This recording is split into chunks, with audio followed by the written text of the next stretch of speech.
नमस्कार, मैं हूं राजमोहन तिवारी और आप देख रहे हैं एचएस बिहार। अभी तक यह खोजबीन चल रही थी कि बिहार के नेता प्रतिपक्ष तेजस्वी यादव आखिर हैं कहां। लगातार सत्ता पक्ष सवाल कर रहा था विपक्ष से कि आखिर आपके नेता कहां गायब हो गए हैं। लेकिन एक बड़ी खबर अभी अभी हमें मिली है कि 21 दिसंबर को आरजेडी ने अपनी हार की समीक्षा बैठक बुलाई है। यह बैठक जगदानंद सिंह के अध्यक्षता में होगी और इसी पर आज हम चर्चा करेंगे कि आखिर क्यों यह बैठक इतनी देर से बुलाएगी और अभी बुलाए जाने का क्या कारण हो सकता है। हमारे साथ हमारे सीनियर जर्नलिस्ट प्रवीण बागी सर मौजूद हैं जो इस पर हमें विस्तार से बताएंगे। सर, आखिर क्या कारण रहा कि इतनी लेट से बुलाई गई और अभी बुलाए जाने का क्या कारण? हाँ, लेट तो हो गई, मगर फिर भी लेट के बावजूद अगर ये समीक्षा कर रही है पार्टी तो ये एक अच्छी बात है और होनी चाहिए। आमतौर पे चुनाव परिणामों पर पार्टियां समीक्षा करती हैं चुनाव हारने के बाद। तो आरजेडी जैसी पार्टियों में ये परंपरा नहीं है, जहां एक छत्र एक परिवार का या एक व्यक्ति की जो पार्टी होती है वो वैसी पार्टियों में इस तरह की चर्चा नहीं होती है।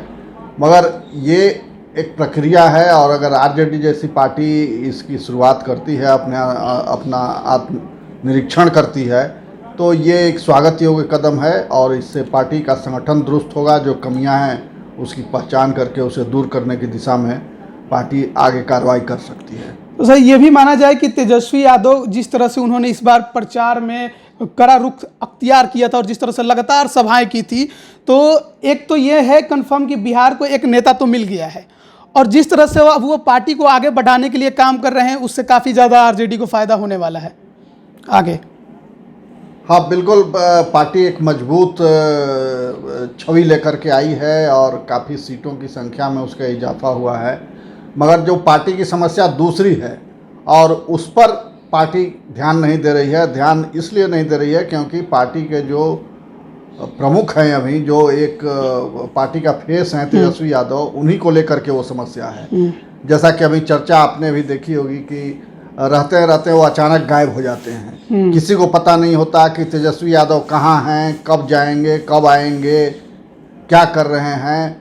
तो न सिर्फ पार्टी के विपक्ष जो उनके विरोधी थे वो सवाल उठा रहे थे, बल्कि उनके महागठबंधन के सहयोगी भी ये सवाल उठा रहे थे और खुद पार्टी के अंदर भी ये चर्चा हो रही थी। दबे जवान में लोग आपसी बातचीत में ये चर्चा कर रहे थे। तो सबसे बड़ी कमी यही है कि एक जिम्मेवार नेता, विधानसभा में विपक्ष के नेता की हैसियत है उनकी, और वो इस तरह से अचानक गायब हो जाते हैं। ये एक बड़ा सवाल होता है और जब तक ये कार्यकर्ताओं का वो विश्वास नहीं जीत लेते हैं, जब तक ये एक खुलापन नहीं आएगा पार्टी में और अपना व्यवस्थित अपने को नहीं वो कर लेते, तब तक इस तरह की समीक्षा बैठकों का या फिर बाकी की जो औपचारिकताएं हैं उनका कोई बहुत मतलब नहीं रहता है।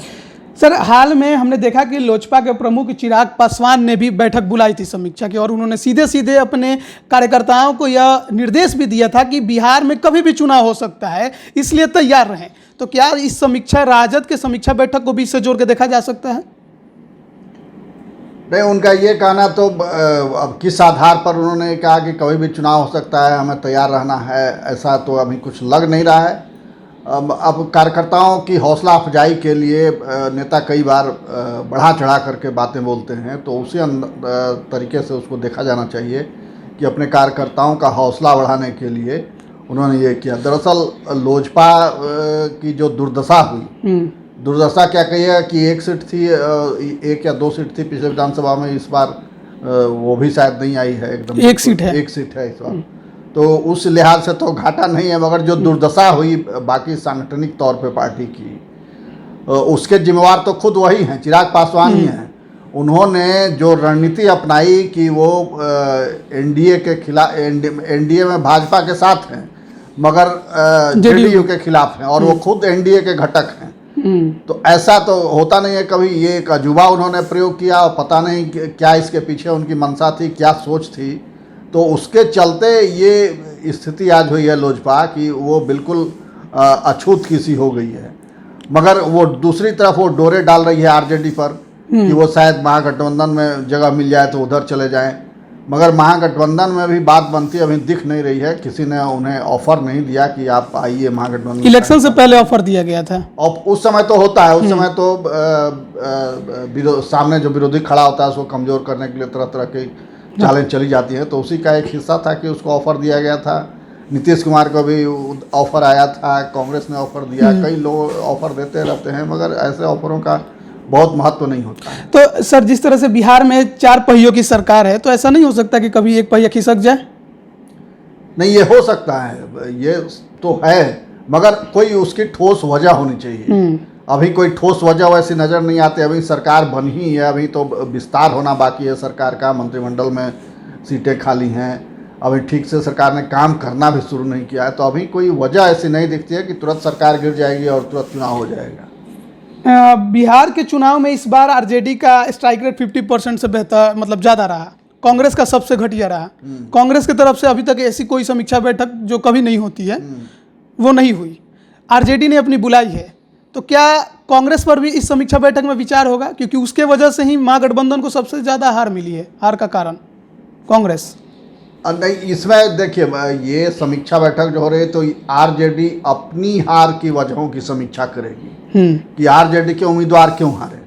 ये जरूर है कि कुछ उसमें उम्मीदवार ये अपना अनुभव बता सकते हैं कि वहाँ जो महागठबंधन के दूसरे घटक दल थे उनके कार्यकर्ताओं का सहयोग नहीं मिला, या किसी ने उनको हराने के लिए उनके खिलाफ काम किया, तो ये हो सकता है, राजनीति में होता रहा है ये, तो ये आरोप लग सकते हैं। कोई अपना अनुभव बयान कर सकता है कि कांग्रेस के लोगों ने उनका साथ नहीं दिया, उनके खिलाफ काम किया, या आरजेडी के अंदर के ही कोई दूसरे विक्षुब्ध खेमा ने उनको हराने के लिए काम किया, तो ये सब बातें आ सकती हैं। आरजेडी का कहना है कि हमारी ही सरकार बनती अगर प्रशासन जो है वो नीतीश कुमार जी के पक्ष में ना रहता, और इसके अलावा वो धन्यवाद यात्रा भी निकालने वाली है पूरे बिहार में। इसको कैसे देखा जाए? तो नीतीश कुमार जी के पक्ष में अगर प्रशासन होता तो क्या इतने ही सीटों का अंतर होता एनडीए और महागठबंधन के बीच? अगर प्रशासन किसी एक गठबंधन के साथ होता तो उस गठबंधन की सीटें तो बहुत ज़्यादा होती, मगर ऐसा तो हुआ नहीं। और ये हार की वजह तलाशने के बजाय, अपना आत्मनिरीक्षण करने के बजाय दूसरे के सर पर ठीकरा फोड़ने का ये पुराना तरीका है। तो इसलिए दोष दिया जा रहा है कि प्रशासन हार गया के वजह से हार गए हम, तो फिर ईवीएम मशीन की गड़बड़ी से हार गए, तो ये गाल बजाने का तरीका है, इसमें कोई दम नहीं है। और जो वोटर हैं वो जानते हैं कि हमने किसको वोट दिया है, किसको जिताने के लिए हमने वोट किया है, तो ये तो स्पष्ट है। और हर चुनाव के बाद ये सब आरोप इस तरह के लगते रहते हैं कि प्रशासन ने धांधली की, तो ईवीएम मशीन में गड़बड़ी हो गई, तो ये ऐसी चीज़ें आपकी गंभीरता को कम करती है, राजनीतिक सोच को दर्शाती है। सर आखिरी सवाल यही है कि जिस तरह से अब समीक्षा बैठक हो रही है, तो समीक्षा जब बैठक खत्म होगी तो क्या उम्मीद की जाएगी राजद से? अब हमको नहीं लगता है कि कोई बहुत इसका परिणाम निकलने वाला है, क्योंकि ये एक औपचारिकता ही होगी, और उसमें कई ऐसे भी सवाल उठेंगे कि पार्टी के अंदर से ही लोगों ने हराने के लिए काम किया। जैसे पिछले लोकसभा चुनाव में कई जगह तेज प्रताप यादव ने उम्मीदवार दे दिया था और प्रचार भी किया था उसके लिए, तो उन पर तो कोई कार्रवाई नहीं हुई। अगर कोई कमजोर नेता होगा तो उस पर कार्रवाई कर देंगे। कोई मजबूत नेता अगर किसी अपने पार्टी के प्रत्याशी के खिलाफ हद करता है, उसके खिलाफ काम कर रहा है, तो उस पर कार्रवाई। एक और सर सवाल मुझे अभी भी याद आया, हाल ही में आरजेडी ने एक नया फरमान जारी किया है अपने विधायक और एमएलसीओं के लिए कि आपको हर महीने पार्टी फंड में 10,000 रुपया देना होगा। इसको आप किस नज़र से देखेंगे? नहीं, ये तो ठीक है, पार्टी सहयोग से ही चलती है, और अगर वो अपने विधायकों से सहयोग राशि लेती है पार्टी फंड के लिए, पार्टी को चलाने के लिए, तो इसमें कुछ गलत नहीं है, ये ठीक है। ऐसा पूर्व विधायकों से भी लिया जा रहा है 4-4 हज़ार। हाँ, तो पूर्व विधायकों को भी पेंशन मिलता है, तो पेंशन का कुछ हिस्सा पार्टी को दें। पार्टी ने उन्हें इतना दिया तो उनका भी फर्ज बनता है कि पार्टी की मदद करें। तो ये थी कि 21 दिसंबर को आरजेडी अपने हार की समीक्षा बैठक बुला रही है, और उम्मीद है कि जब समीक्षा बैठक होगी तो सही से बिहार चुनाव का विश्लेषण करेगी, क्योंकि आरजेडी ने दमखम तो इस बार बिहार के चुनाव में लगाया था, और तेजस्वी यादव ने एक दिन में लगातार 16 सभाएं कर एक रिकॉर्ड ही कायम किया था। लेकिन इसके बावजूद महागठबंधन को हार का मुंह देखना पड़ा। फिर से बिहार में एक बार एनडीए की सरकार बनी है, सरकार का विस्तार होना मंत्रिमंडल में अभी बाकी है, लेकिन तेजस्वी यादव कई दिनों से लगातार गायब थे। लेकिन अब जैसे कि खबर है कि रांची में अपने पिता लालू प्रसाद यादव से मिलने पहुंचे हैं और उसके बाद वो पटना पहुंचेंगे। लेकिन पटना पहुंचने से पहले उन्होंने एक निर्देश जारी कर दिया कि 21 दिसंबर को आरजेडी के जितने भी कैंडिडेट थे वो पटना आएंगे और सभी कैंडिडेट हारे हुए हो या जीते हुए सबको आना है। और इसी में यह चर्चा की जाएगी कि आखिर पार्टी कहाँ इस बार के चुनाव में चूक गई। तो देखते हैं आगे समीक्षा बैठक में क्या कुछ निकल कर सामने आता है। फिलहाल की खबर में इतना है। धन्यवाद।